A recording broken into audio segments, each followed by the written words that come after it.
Bonjour les amis, j'espère que vous les personnes que vous aimez vous portez bien. J'aimerais aujourd'hui aborder avec vous en cette période de Ramadan, en plein confinement, une de mes réflexions.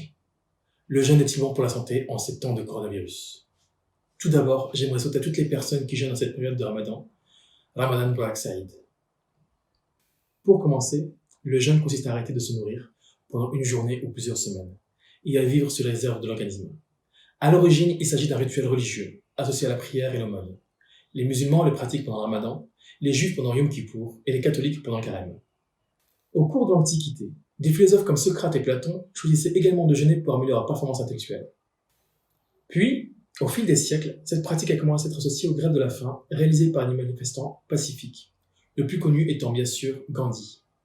Mais depuis quelques années, et la mode du détox, le jeûne revient sur le devant de la scène pour ses possibles vertus thérapeutiques. De plus en plus d'individus le pratiquent de manière intermittente pour nettoyer leur organisme, et certains médecins le recommandent même à leurs patients atteints de cancer. Même dans la nature, les animaux cessent instinctivement de manger, quand ils sont malades ou blessés. Le jeûne contribuerait au maintien d'une bonne santé, au même titre qu'une saine alimentation, l'exercice physique et l'équilibre émotif. Il permet au système digestif de se reposer et aux autres organes de se purger via l'élimination des toxines et des mauvaises graisses.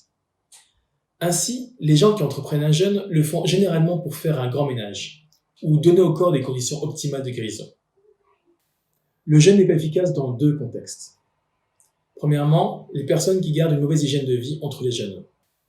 En effet, les effets bénéfiques du jeûne disparaissent pour les personnes qui se nourrissent mal ou suivent une mauvaise hygiène de vie après un jeûne. 2. S'il est réalisé et vécu sous la contrainte, la peur, le challenge ou pour faire plaisir à un ami ou au conjoint trop bien intentionné. Les ressentiments, les émotions négatives engendrées alors freinent voire inhibent les bénéfices qu'apporte le jeûne. Même en observant une bonne hygiène alimentaire, nous produisons des toxines. Notre corps se rénove en permanence. Aussi, l'activité intensive de nos milliards de cellules génère obligatoirement des toxines. Notre peau est rénovée tous les mois, notre squelette tous les 3 mois. On comprend que cette activité intensive produit des déchets que le corps doit éliminer. Quel est l'intérêt du jeûne? Tous nos maux quotidiens trouvent en partie leur origine dans notre mode de vie antigénique. Alimentation excessive et dénaturée, stress, sédentarité, contact insuffisant avec les éléments naturels. Les organes et tissus sont de plus en plus saturés de déchets, et les émontoires, foie, intestin, vésicule biliaire, rein, peau et poumons, ne peuvent plus réaliser correctement leur travail d'élimination. Le corps est dépassé dans sa capacité à rétablir l'équilibre. Conséquence, encrassement général et surcharge toxinique de l'organisme, fatigue chronique, perte de vitalité, défense immunitaire affaiblie. 4 malades sur 5 sont le résultat d'un corps intoxiné, dit Dr Gelpa. Comment fonctionne notre organisme en période de jeûne? En économisant la fonction d'assimilation digestive, coûteuse en énergie, toutes les forces vitales de l'organisme sont détournées vers la fonction d'élimination et de régénération. À travers cette période de nettoyage organique, il lui est donné l'occasion de déposer bien des bagages inutiles. À la fin d'une période de jeûne, nos humeurs liquides, sang, lymphe, etc., débarrassées de déchets circulants, vont permettre de clarifier nos pensées, nous rendant plus aptes à prendre de bonnes décisions pour notre chemin de vie. C'est une des raisons pour lesquelles toutes les religions utilisent le jeûne comme une porte d'accès à la spiritualité. C'est aussi un bon moyen de repartir du bon pied en changeant quelques mauvaises habitudes de vie. Abordant le principe de l'autolyse. Le terme autolyse vient du grec et signifie perte de soi-même. Il s'agit d'un processus d'autodigestion, d'une digestion intracellulaire. Durant le jeûne, le corps se nourrit de ses propres tissus. Au début, c'est le glucose mis en réserve et les protéines qui sont consommées. Puis viennent principalement comme source d'énergie les graisses. C'est un processus d'auto-nettoyage sélectif de l'organisme, en parallèle duquel se produit une élimination accrue des toxines qui encombrent habituellement l'organisme. Le jeûne ne fait que révéler le médecin intérieur, en plaçant l'individu dans des conditions favorables à l'auto-guérison. Grâce à notre système immunitaire et à sa programmation originale, tout sera dirigé, déclenché, harmonisé, orchestré de manière contrôlée et intelligente. Les tissus sont autolysés en sens inverse de leur importance. Le corps va d'abord se nourrir des tumeurs, des tissus âgés, des tissus abîmés, et même après 40 jours de jeûne, le corps et le cerveau n'ont pas perdu 1 mg. Le jeûne a une répercussion très positive sur les maladies métaboliques. Il a normalisé la tension artérielle et amélioré les paramètres du diabète. Il a aussi considérablement réduit leur fatigue. Le jeûne peut aussi corriger l'obésité s'il est effectué à espace irrégulier et sous contrôle. L'arthrite et la polyarthrite, les allergies, l'asthme ou les maladies digestives telles que les colites et les gastrites évoluent positivement. Parfois même, elles sont guéries définitivement. Les substances en excès, comme les graisses sanguines, le sucre, l'acide urique, certaines structures et protéines pathologiques sont de fait brûlées dans le feu métabolique nouveau que provoque le passage du corps en mode autodigestion ou autophagie, et par la production concomitante d'hormones telles que le glucagon ou l'hormone de croissance STH, ainsi que la baisse d'insuline. D'autres substances en excès peuvent aussi être éliminées par la stimulation des fonctions rénales, intestinales et respiratoires. Mark Madsen, un neuroscientifique qui a étudié le vieillissement du cerveau, considère le jeûne comme une arme pour prévenir la maladie d'Alzheimer, la démence et la perte de mémoire. Le jeûne induit en effet, au même titre que le sport, la production de BDNF. Ces protéines ont un double effet. Elles augmentent le nombre de mitochondries, génératrices d'énergie de notre corps, dans les cellules nerveuses et produisent de nouveaux neurones dans l'hippocampe. Elles participent aussi à l'amélioration de l'humeur. La production de BDNF s'accompagne par ailleurs du renforcement de la sérotonine, appelée l'hormone du bonheur. Pendant des centaines de milliers d'années, les famines ont succédé aux périodes fastes pour les humains et l'organisme s'est adapté à ces changements. Quand vous mangez trop, vous stockez l'excès en prévision de ces périodes de disette et de famine, explique Thierry de Lestrade, auteur du documentaire Le Jeûne, une nouvelle thérapie, à France Inter. Aujourd'hui, dans nos sociétés industrialisées, nous vivons avec un frigo plein. Nous n'avons plus besoin de stocker. Or, on stocke toujours du gras. Il faut déstocker. C'est un besoin physiologique. Le jeûne correspond à ce besoin-là. Le jeûne intermittent est également réputé pour diminuer les maladies inflammatoires chroniques, le cholestérol et pour aider à la perte de poids. Le jeûne aura aussi des effets positifs sur le vieillissement, le risque des cancers et les maladies cardiovasculaires.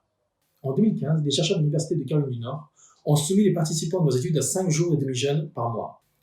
3 mois plus tard, la majorité d'entre eux présentaient des biomarqueurs liés au cancer, à la vieillesse et aux maladies cardiovasculaires considérablement réduits. Peu importe la façon dont ils s'alimentaient le reste du temps. Cela pourrait s'expliquer car le jeûne réduit la production d'une hormone à la base du développement du cancer. Mais, de manière générale, un jeûne intermittent serait surtout efficace pour ralentir le vieillissement. Bien évidemment, le jeûne n'est pas une pratique effectuée à la légère. Si vous avez prévu de jeûner pendant plusieurs jours consécutifs, préparez votre corps en amont afin de ne pas le traumatiser. Commencez par bannir les aliments difficiles à digérer, comme les viandes rouges par exemple. Oubliez les sodas, les boissons alcoolisées, le café, le sel et les desserts sucrés qui assoiffent et abaissent le taux de sucre dans le sang après quelques heures. Privilégiez de la nourriture bien cuite et buvez suffisamment d'eau pour rester suffisamment hydraté le premier jour de jeûne. Un jeûne de quelques jours seulement ne présente pas de gros dangers car c'est un processus physiologique normal. Il est toutefois contre-indiqué aux femmes enceintes, aux personnes souffrant d'une insuffisance rénale ou à l'IMC inférieur à 18. Chez les individus atteints d'un ulcère de l'estomac, de diabète de type 1 ou d'un cancer, un suivi médical très strict est recommandé. Si le jeûne intermittent semble avoir de nombreux effets positifs, 3 jours consécutifs permettraient à l'organisme de faire peau neuve et une semaine entière de se nettoyer en profondeur. Si vous souhaitez aller plus loin, il vous est vivement recommandé de le faire sous la supervision d'un médecin expérimenté. Pour le cas du coronavirus, les statistiques nous enseignent que 3,7% des personnes infectées meurent. Aujourd'hui, on constate plus de 217 000 décès dans le monde, pour un peu plus de 3 millions de personnes infectées. D'après l'OMS, ce taux de personnes infectées est beaucoup plus important et mal connu. Par conséquent, le taux de mortalité réelle serait plutôt de l'ordre de 0,6%. Tout d'abord, observons que si des personnes meurent du coronavirus, nous avons surtout beaucoup de survivants, probablement autour de 99%. Nous comprenons donc ici, en l'absence de traitement, l'importance de la puissance du système immunitaire de l'être humain. Si on a un système immunitaire opérationnel à 90%, les personnes qui bénéficient d'un système immunitaire performant ne présentent aucun symptôme, même si elles sont atteintes par le virus. C'est ce qu'on appelle des porteurs sains. Ils sont contaminés, mais ne souffrent d'aucun symptôme apparent. Tout va bien pour eux, car le virus est neutralisé par le système immunitaire.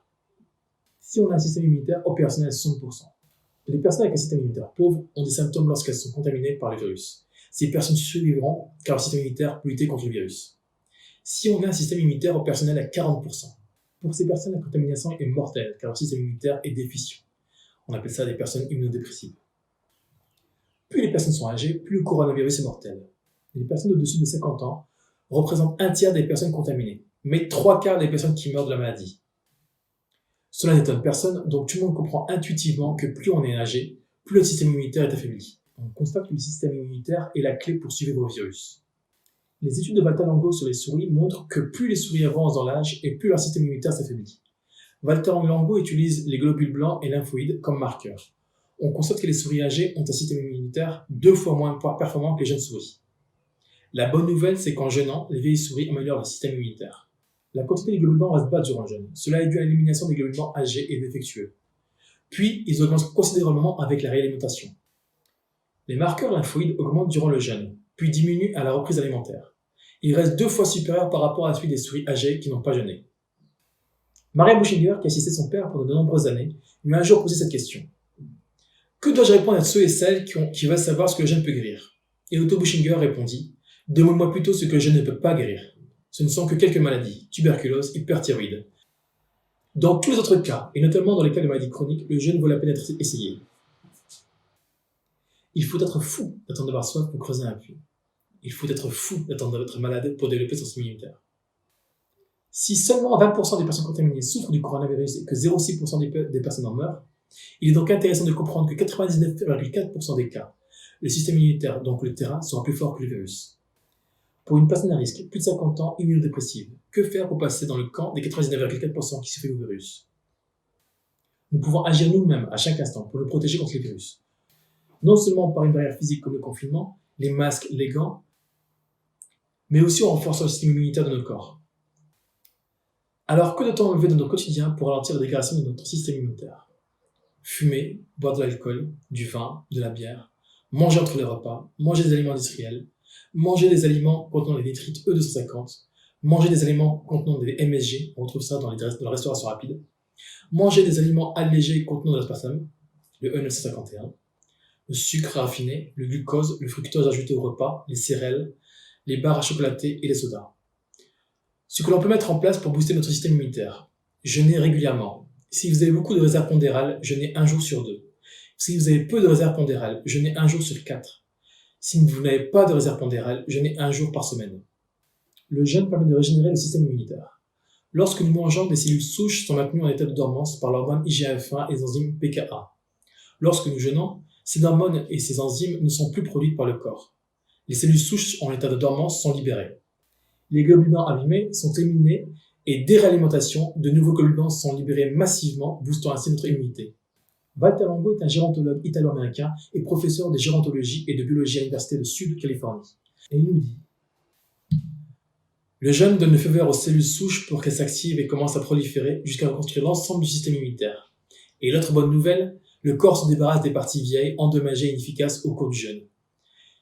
Si vous partez d'un système immunitaire fortement endommagé par la chimiothérapie ou le vieillissement, les cycles de jeûne peuvent littéralement générer un nouveau système immunitaire.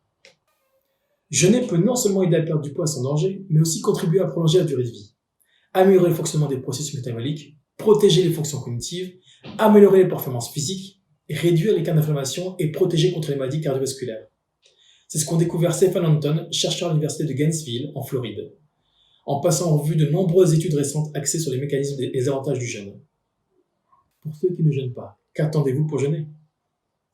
Est-ce que Dieu nous aurait mis le jeûne du mois de Ramadan sur notre chemin pour nous préserver? C'est une question à se poser. Surtout, n'oubliez pas de dire à ceux que vous aimez que vous les aimez. Que la paix soit sur vous. À bientôt, Inch'Allah.